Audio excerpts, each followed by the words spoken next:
श्री स्वामी समर्थ महाराज की जय. उद्धृत चिंतन श्री गुरुदेव दत्त. श्री गुरुचरित्र अध्याय 21. श्री गणेशाय नमः. सिद्ध मने नामधारका ब्रह्मचारी कारणिका उपदेशिल्या ज्ञान विवेका तया प्रेत जननीसी ब्रह्मचारी म्हणे नारी मूढपणे दुःख करी कोण वाचला असे स्थिती या संसारी सांग मज उपजला कवन मेला कवन उत्पत्ती झाली कोठून जळात उपजे जैसा फेन बुद्ध नाही कोठे स्थिर आहे सादेह पंचभूती मिळवणी होय देह निर्मिती वेगळे होता पंचभूती अव्यक्त होय देह जाना तया पंचभूताचे गुण मायापाशे वेष्टून भ्रांती लाविती देह म्हणून पुत्र मित्र कलत्र वास रजस्तव तमोगुण तया भूता पासून वेग मिळाले लक्षण होती एक चित्ते देवत्व होय सद्गुण रजोगुण मनुष्य जाणून देती अशी तमगुण गुणानुबंधे कर्मे घडती जेने जे कर्मे आचारिती सुकृत अथवा दुष्कृती तैशी होय फळप्राप्ती आपली आपण भोगावी त्या संसार वर्तमानी उपजती जंतू कर्मानुगुणी आपल्या अर्जवापासून सुख दुःख भोगतात या कारणे ज्ञानवंता संतोष न करावा उपजता अथवा नरमूर्त होता दुःख आपण करू नये कोणी मरती पूर्व वयसी अथवा मर्दी उदपयेसी आपले अर्जव असे जैसे तेने परी घडे जाना कर्मानुषवय उपजाता तिला लाटेली हे ते विचारेसी सुकृत अथवा दुष्कृतेशी भोगभोगी म्हणून यायसे या कर्मकाळाची जिंकली नाही कोणी परियेसी या कारणे दे असे नित्यत्व नाही परियेसा तुझे सांग वहिले कोटी जन्म भोगिले मनुष्य अथवा पशुच्या लादले पक्षी अथवा कृमीरूप जरी होतीस मनुष्य योनी कोणाची होतीस जननी कोणाची होतीस गृहिणी सांग तू आम्हा पुढे कोण तुझी माता पिता जन्मांतरेशी सांगा आता वाया दुःख करीतीशी प्रलापिता पुत्र आपला म्हणून या पंचभूतात्मा देह चर्म मांस अस्ति मेह वेष्टुनिया नवमे देह मळबद्ध शरीर जागावे कैसा पुत्र कोठे मृत्यू वाया का ब्रह्मोनी रडसी तू सांडून यादावे कैसे प्रेत संस्कारी ती लौकिकार्थी येणे परिब्रह्मचारी सांगे तिथे विस्तारी परिसोनी त्या अवसरी विनवित असे तयाशी विप्रणवती त्या वेळी विनवित असे करुणा बळी स्वामी निरोपिले धर्म सकाळी परिस्थिर नवे अंतकाळी प्रारब्ध प्रमाण म्हणू जरी तरी का बजावा श्री हरी परी संपर्के लोह जरी सुवर्ण नव्हे कोण बोले आम्ही पाहिल्याचे दैवहीन म्हणून धरले श्री गुरुचरण अभय दिदले नाही मरण म्हणून विश्वास केला आम्ही एखाद्या नरा यथोची ज्वारा धावत जाती वेदाची अघरा औषध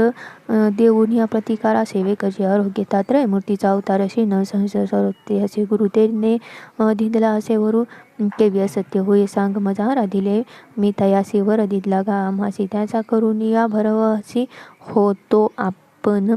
स्वचित्त विश्वासोन्या असता आपण केवी केले निर्वाण केसे माझे मूर्खपण म्हणून स्वामी निरोपिली त्या कारणे आपण आता प्राण त्याजुनी सर्वता समर्पिन गुरुनाथा वाढो कीर्ती दयाची ऐकून याचे वचन ओळखून या भावभंग सांगे बुद्धी तिचे ज्ञान अपाय एक करी आता विश्वास केला त्वा गुरु श्री गुरुची पुत्र लादला पूर्णायुषी जरी आला मृत्यू त्याशी घेऊनी जाई श्री गुरुस्थाना जेथे झाला असे तुझ वर तेथे समर्पितू कलेवर पंचगंगा कृष्णातीरी औदुंबर तळी असे वचन ऐकुनी विश्वास झाला तिच्या मनी पोटी शव बांधून घेऊन गेले औदुंबराप्रती तेथे होते गुरुपादुका अबळी शिरत हे बालिका रुदले भरल्या पादुका आक्रोश करीतो नारी दुःख करीती झाला निशे विप्रमागती प्रेताशी म्हणती आक्रोश का हो करती संस्कारुणी जाऊ आता मनुष्य नाही अरण्यात केवी राहू जाऊ म्हणत जाळू दे आता प्रेत एक कर्कश म्हणता ती काही केली आणि ती प्रेत आपण सवे जाळा म्हणत पोटी बांधून या प्रेत लोळत असे पादुकावरी म्हणजे विप्र ज्ञाती लोक राहू नये राणी निशंक तस्करा बाधा होईल एक जाऊ आता घराशी जाऊ आता स्नान करून उपवास हो का आजीच्या दिनी प्राप्तकाळ येऊन दहन करून म्हणती एका आजीच्या रात्री पेताशी सुटेल वाज दुर्गंधीची आपोआप दहनाशी येईल जाना तो कर्कशा म्हणून निघते सकळ लोक राहती तेथे जनकी जनन प्रेतासहित करती शोक होती रात्र परियसा निद्रा नाही दिवस धोनी शोक करती जनक जनी या मतीनं होता रजनी हो झोप आली ती येसी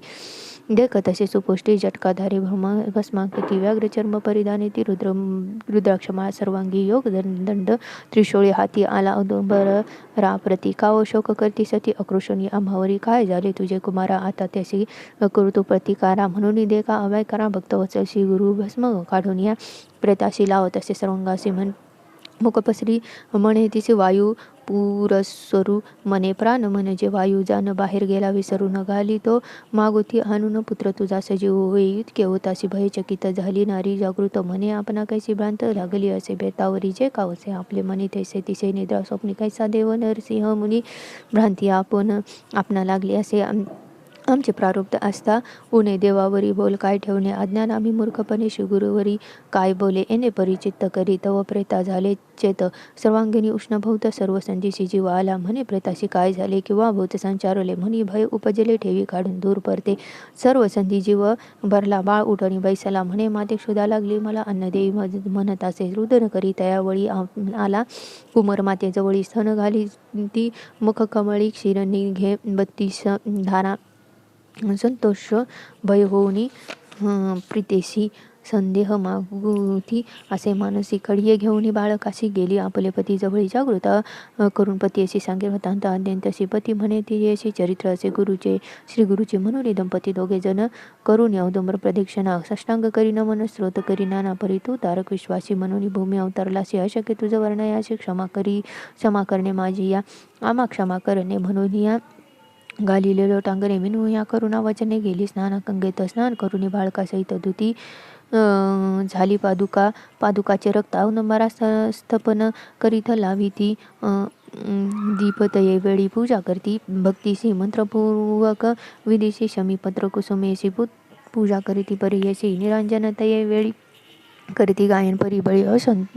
अतिसंतोष ते बाळी भक्ती भावे स्तुती करीती इतके होता गेली निशु उदय झाला दिनकाशी संस्कार मनोनी प्रेतासी आले विप्रज्ञाती सकळ तव देखाती कुमारास विस्मय झाला सकळी कांसी समाराधन करती हर्षी महानंदा प्रवर्तली ऐसा श्री गुरु महिमान अखिल लोक लादले कामा एकेकाची सांगता सीमा विस्तार होईल भोकता सिद्ध मने नामधारका स्थान महिमा ऐसा एक अपार असे सांगता अनेक साधारण तुझ निरोपीलाय तया औदुंबरा तळी श्री गुरुवास सर्व काळी काम्य होत तत्काळी आराधिता श्री गुरुशी जया नाम कल्पतरू प्रत्यक्ष जना औदुंबर जय जय मनी इच्छित नरू साध्य होय परियसा इति श्री गुरुचरित्रामृते परमकथा कल्पतरू श्री नरसिंह सरस्वती ख्याने सिद्ध नाम धारक संवादे मृतपुत्र संजीव नाम 21 अध्याय. गोड हा श्री गुरु दत्तात्रेय अर्पणमस्तु. श्री गुरुदेव दत्त श्री स्वामी समर्थ महाराज की जय.